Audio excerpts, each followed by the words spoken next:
Hello दोस्तों, welcome to निक मैकटैग।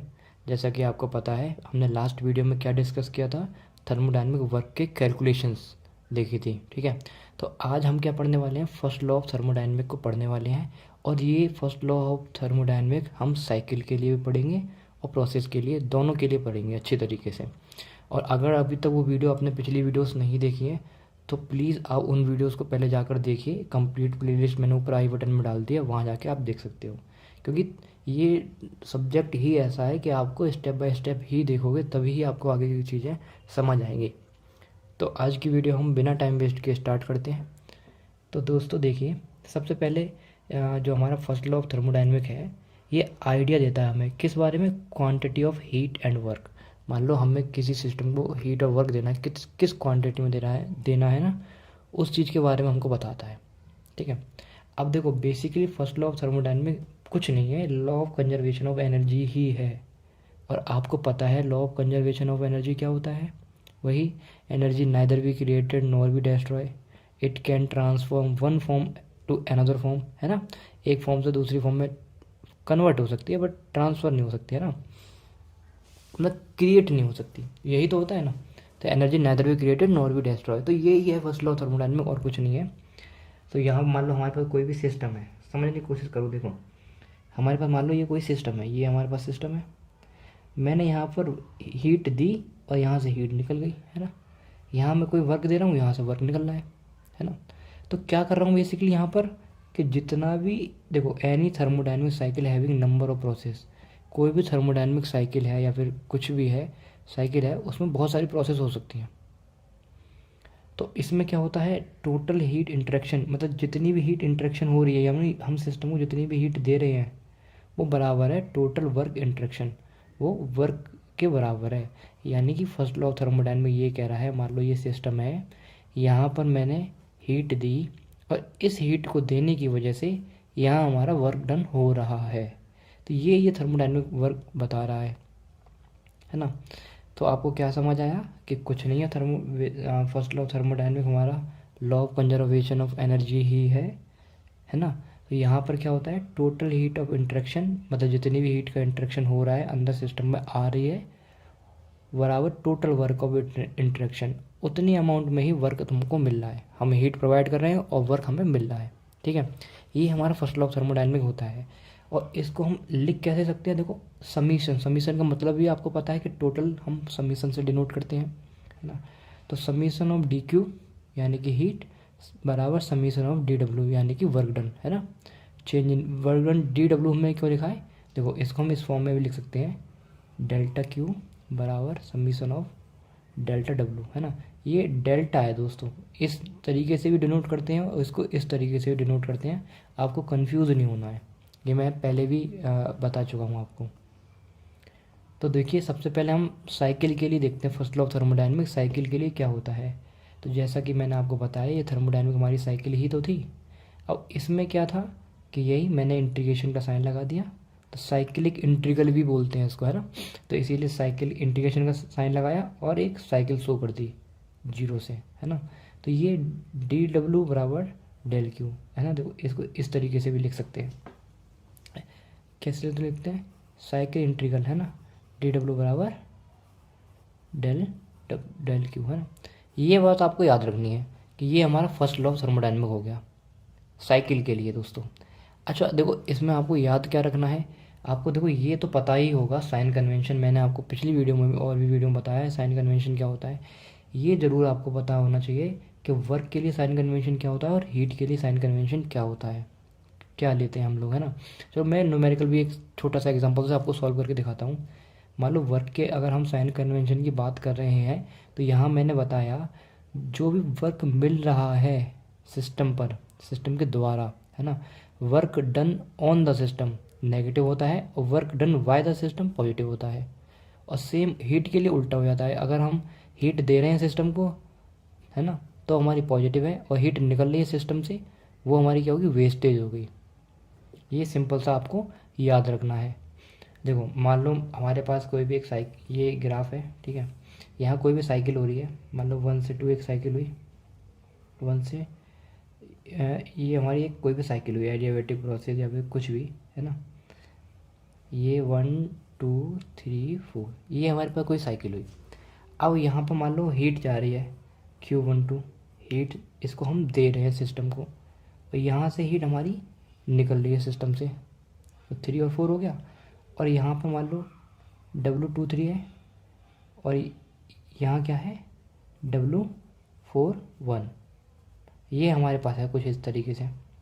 तो आपको क्या पता चल रहा है, यहाँ देखो Q12 हमारी हीट क्या सप्लाई हो रही है, हम इसको सिस्टम को दे रहे हैं, तो हम इसको क्या लेंगे पॉजिटिव। देखो हीट ले रहे हैं ना, Q सिस्टम को दे रहे हैं हम लोग, तो क्या है पॉजिटिव है, मैंने पॉजिटिव Q12 ले लिया।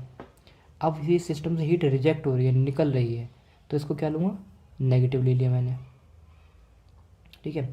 अब इसी तरीके से दोस्तों यहाँ देखो वर्क के केस में क्या है, सिस्टम को जो हीट वर्क दे रहे हैं हम वो नेगेटिव लेंगे, तो सिस्टम को वर्क हम क्या दे रहे हैं, यही तो दे रहे हैं 41, तो यहाँ से माइनस का W41 हो गया।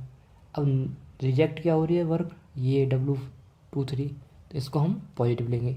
तो इस तरीके से साइन कन्वेंशन हम यूज़ करते हैं, अप्लाई करते हैं। अगर मैं इस साइकिल के लिए फर्स्ट लॉ ऑफ थर्मोडायनामिक्स मैंने लगाया तो इस तरीके से लगाऊंगा। तो ये सिंपल सी बात आपको याद रखना है। तो ये अपना हुआ कि साइकिल के लिए किस तरीके से हम फर्स्ट लॉ ऑफ थर्मोडायनामिक्स को लगाते हैं क्वेश्चंस में, है ना। और क्या होता है साइकिल के लिए फर्स्ट लॉ ऑफ थर्मोडायनामिक्स, यही होता है कि समीशन ऑफ डेल्टा क्यू बराबर summation of del W. Simple है, बहुत आसानी से आपको समझ आ गया होगा। अब देखो, अब मैं first law of thermodynamic process के लिए देखता हूँ। देखो इसको मैं डिटेल में आपको डेरिवेशन भी करके दिखाता हूँ। तो मैंने यहाँ पर कोई ग्राफ बनाया, मान लो कोई भी ग्राफ है हमारा, यहाँ देखो साइकिल हो रही है, मान लो ये एक साइकिल यहाँ से 1 से स्टार्ट हुई और ये 2 है, तो 1A2 से स्टार्ट हुई और 2B1 पर वापस आ गई, ठीक है। मैंने क्या बोला कि 1A2 से 1 से 2 कोई साइकिल हुई, तो कैसे गई 1A2 से गई, अब वापस कैसे आ गई 2B1 से, मतलब 1 से 2 साइकिल गई, 1 पर ही लौट कर आ गई। ये एक हमारी साइकिल हो गई। तो साइकिल 1 के केस में मैंने क्या लिखा 1A2B1, तो 1A2B1 मैंने लिख लिया, ठीक है। अब इसमें वही मैं क्या लगाऊंगा कि फर्स्ट लॉ ऑफ थर्मोडायनामिक कि डेल्टा क्यू बराबर समीशन ऑफ डेल्टा डब्ल्यू। अब लगा लो, देखो यहाँ आप क्या लिखोगे, देखो 1A2 है तो वही डेल्टा क्यू क्या होगा, ये क्यू के रेस्पॉन्स में हमें लिखना है, तो डेल्टा क्यू क्या होगा 1A2 हो गया हमारा।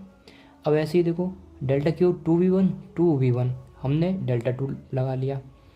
अब यहाँ वर्क डन भी लगाओ इसी तरीके से, क्या होगा डेल्टा W1A2 प्लस W2V1 है ना। ये हमने साइकिल एक साइकिल के लिए लगा लिया, ये हमने इक्वेशन 1 मान ली। सपोज दैट अब से साइकिल 2 देखिए दोस्तों, सपोज दैट मैंने 1A2 से तो गया मैं, लेकिन वापस मैं इस रास्ते से आ गया 2C1 से वापस आया, है ना। मैं समझाने की क्या कोशिश कर रहा हूँ वो देखिए आप, कि मैं 1A2 से गया और 2C1 से वापस आ गया लौट कर, तो ये साइकिल दूसरी होगी 1A2C1। अब इसमें फर्स्ट लॉ ऑफ थर्मोडायनामिक लगाओ। फर्स्ट लॉ ऑफ थर्मोडायनामिक क्या होता है, समीशन ऑफ डेल्टा क्यू बराबर समीशन ऑफ डेल्टा डब्ल्यू। अब डेल्टा क्यू क्या होगा, वही डेल्टा डब्ल्यू क्यू क्या होगा 1A2 हो गया अपना, प्लस क्या हुआ है Q2C1, ठीक है। ऐसे डब्ल्यू क्या होगा, वही W1A2 ऐसे W2C1, इसके लिए लगा लिया। तो सिंपल हमने 1 और 2 के लिए इक्वेशन हो गई हमारी। अब हमें क्या करना है दोस्तों, माइनस कर देना है, सब्ट्रैक्ट इक्वेशन 1 एंड 2। अब सब्ट्रैक्ट करो, देखो किस तरीके सब्ट्रैक्ट करोगे। मान लो मैंने ये हमारी फर्स्ट इक्वेशन है, ये मैंने यहाँ लिख ली, ऐसे सेकेंड इक्वेशन मैंने यहाँ लिख ली। अब देखो सब्ट्रैक्ट करो, देखो Q12 ये कट गया आपस में, क्योंकि साइन माइनस का आ गया, इधर नेगेटिव हो जाएगा, यहाँ नेगेटिव सब्ट्रैक्ट तो करें हम लोग। देखो 2B1 है 2C1 है, ये नहीं कटेगा अपना। W1A2 ये आपस में कट गए, कैंसिल हो गए, यहाँ ये रह गए, जो रह गया वो मैंने यहाँ लिख लिया। देखो Q2V1 अब Q2C1 माइनस Q2C1, इसी तरीके से W2V1 माइनस W2C1 ये मैंने लिख लिया। अब इसको कुछ अरेंज कर लिया मैंने, देखो यहाँ 2V1 है, यहाँ भी देखो 2V1 है, तो मैंने दोनों को एक साइड ले आया, WQ2V1 और W2V1, मैंने यहाँ पर 2V1 कॉमन ले लिया, तो delta Q minus delta W लिख लिया। इसी तरीके से मैंने इसको इस तरीके से लिख लिया, है ना। यहाँ 2C1 है, यहाँ भी 2C1 है, तो इस 2C1 को मैं उस साइड ले गया तो डेल्टा क्यू और डेल्टा डब्ल्यू ये हो गया। तो यहाँ से आपको क्या समझ आ रहा है कि जो भी चेंज हो रहा है हीट और वर्क के बीच में, जो भी चेंज हो रहा है हमारा, तो देखो 2v1 और 2c1, 2v1 और 2c1 मतलब दोनों निकल कर आ रहे हैं। मतलब इसका मतलब ये हुआ, ये हमारा पाथ पे डिपेंड नहीं कर रहा। चाहे हम देखो यहाँ से साइकिल स्टार्ट हुई थी 1A2 से हमारी साइकिल स्टार्ट हुई थी और 2B1 लौट कर 1 पर ही आई, है ना। क्या 1A2 से हमारी साइकिल स्टार्ट हुई थी, लौट कर 2B1 1 पर ही लौट कर आई। अब 1A2 से ही साइकिल स्टार्ट हुई थी और 2C1 1 पर ही लौट कर आई। यहाँ आप साफ साफ देख सकते हो ये पाथ पर डिपेंड नहीं कर रहा, इसीलिए ये क्या है, पॉइंट फंक्शन है। फर्स्ट लॉ ऑफ थर्मोडायनामिक्स क्या है, पॉइंट फंक्शन है। ये सिंपल आपको याद रखना है। अगर मैं इसके कंक्लूजन की बात करूँ दोस्तों, तो कंक्लूजन में आप याद रखना है कि heat and work our path function. जो मैंने आपको पहले बताया था, हीट और वर्क क्या अपना पाथ फंक्शन होते हैं, क्योंकि मैंने देखो वहाँ पे आपको डायग्राम से बताया था हीट और वर्क में अच्छी तरीके से। जो भी हम प्रोसेस लेते थे तो इस शेड को लेते थे हम लोग, और यहाँ से कोई वापस आते थे फिर इसको लेते थे। तो ये मैंने आपको वहाँ पर ग्राफ में अच्छी तरीके से बताया था क्यों ये पाथ फंक्शन होते हैं। For any process delta Q change in, है ना, delta Q minus delta W is a point function. किसी भी प्रोसेस के लिए ये जो हमारा है चेंज, ही तो दिख रहा है बेसिकली, ये क्या है, पॉइंट फंक्शन होता है। इट मीन्स डेल्टा क्यू और delta W is a thermodynamic property of the system. तो ये क्या है, थर्मोडाइनमिक प्रॉपर्टी है, इसका मतलब ये है। अब थर्मोडाइनमिक प्रॉपर्टी कौन सी है, देखो always change in property. Thermodynamic property नहीं बोलते, चेंज बोलते हैं प्रॉपर्टी का। मान लो सपोज दैट हमें हीट दे रखी है क्यू, डब्ल्यू दे रखा है 90, तो हमारी चेंज कितना निकल के आ गया 10। तो ये बात आपको याद रखनी है, जो delta Q minus delta W है, ये चेंज इन प्रॉपर्टी है। इतना आपको याद रखना है अभी तक। देखो बेसिकली अब मैं थोड़ा सा और आगे आपको डिटेल में बताता हूँ। इंपॉर्टेंट बात आपको क्या याद रखनी है, जो हीट और वर्क था अपना पाथ फंक्शन था, but there difference is a point function. और उनका जो डिफरेंस निकल के आ रहा है, क्योंकि देखो हीट हमारा क्यू है और वर्क यही तो है, लेकिन ये पाथ फंक्शन होते हैं। ये बात याद रखना आपको, हीट और वर्क पाथ फंक्शन होते हैं बेसिकली अपने, बट जब हम इसका डिफरेंस देखते हैं ये पॉइंट फंक्शन होता है। इतनी सी बात आपको कंक्लूजन में याद रखनी है, क्वेश्चन में यही पूछते हैं। अगर मैं चेंज इन प्रॉपर्टी की बात करूँ तो वो इंटरनल एनर्जी होती है, जो कि हम क्लोज सिस्टम के लिए निकालते हैं, जिसको हम डी यू भी बोल देते हैं, क्योंकि चेंज निकाल रहे हैं ना इंटरनल एनर्जी का। चेंज मतलब डी, चेंज कर दिया हमने। और इंटरनल एनर्जी एक्सटेंसिव प्रॉपर्टी होती है, ये तो ऑलरेडी आपको पता ही है। तो देखो it is a function of absolute temperature only. तो इंटरनल एनर्जी टेम्परेचर का फंक्शन होती है, एब्सोल्यूट वो भी। एब्सोल्यूट का मतलब मैंने आपको पहले भी बताया है, केल्विन में लेते हैं हम लोग। तो मान लो हमारा जो इंटरनल एनर्जी है यू क्या है, फंक्शन ऑफ टेम्परेचर। अगर मैं D W change in internal energy को बढ़ाऊंगा, पॉजिटिव लूँगा तो टेम्परेचर बढ़ेगा हमारा, और नेगेटिव लूँगा तो टेम्परेचर घटेगा, और अगर मैं जीरो लूँगा तो टेम्परेचर कांस्टेंट रहेगा हमारा। तो ये सिंपल सी चीज़ें हैं। अब अगर मैं first law of thermodynamic process के लिए लगाऊं दोस्तों, अभी तक जो आपने समझा वो समझ लिया। अगर मैं first law of thermodynamic process के लिए लगाऊं तो क्या निकल कर आएगा, delta Q minus delta W, change in heat और वर्क में, है ना। डिफरेंस है हीट और वर्क का क्या है, D you, change in internal energy, यही तो चेंज इन इंटरनल एनर्जी है, क्योंकि थर्मोडायनामिक प्रॉपर्टी है ये। अब यहाँ पर क्या हुआ, देखो डेल्टा क्यू क्या लिख सकता हूँ, डी डेल्टा क्यू ये है हमारा, है ना, डी यू को डी यू और डेल डब्ल्यू को डेल डब्ल्यू। अरे इसकी जगह मैं इस तरीके से लिख सकता हूँ, मान लो हमारे पास डेल्टा क्यू है, D U plus del W, simple. तो फर्स्ट लॉ ऑफ थर्मोडायनामिक के लिए जो फॉर्मूला निकल के आता है वो ये होता है प्रोसेस के लिए, ये बात आपको याद रखनी है। और साइकिल के लिए क्या होता है, साइकिल के लिए ये होता है। ये दोनों चीज़ आपको याद रखनी है। तो दोस्तों यही थी पूरी detail first law of thermodynamic की, और किस तरीके से क्वेश्चन सॉल्व करते हैं वो मैंने आपको बताया यहाँ पर। साइन कन्वेंशन का याद रख के इस तरीके से न्यूमेरिकल सॉल्व करते हैं, और आगे आने वाली वीडियो में मैं आपको न्यूमेरिकल सॉल्व करके भी दिखाऊंगा फर्स्ट लॉ ऑफ थर्मोडायनामिक के लिमिटेशंस के बारे में। इससे पहले मैंने और भी वीडियो बनाई है, अगर आपने अभी तक वो वीडियो नहीं देखी है तो उसकी लिंक मैंने ऊपर आई बटन और नीचे डिस्क्रिप्शन बॉक्स में डाल दी है, आप वहाँ जाके देख सकते हो। देखो दोस्तों, आपको पता है फर्स्ट लॉ ऑफ थर्मोडायनामिक क्या करता था कि हीट को ट्रांसफ़र करता था, ठीक है, हीट को ट्रांसफ़र करता था, किस में, वर्क में ट्रांसफ़र करता था फर्स्ट लॉ ऑफ थर्मोडायनामिक। लेकिन उसने ये नहीं बताया कि कौन सी कंडीशन में हम हीट को ट्रांसफ़र करेंगे वर्क में। ठीक है, तो पहली लिमिटेशन तो ये हो गई कंडीशन।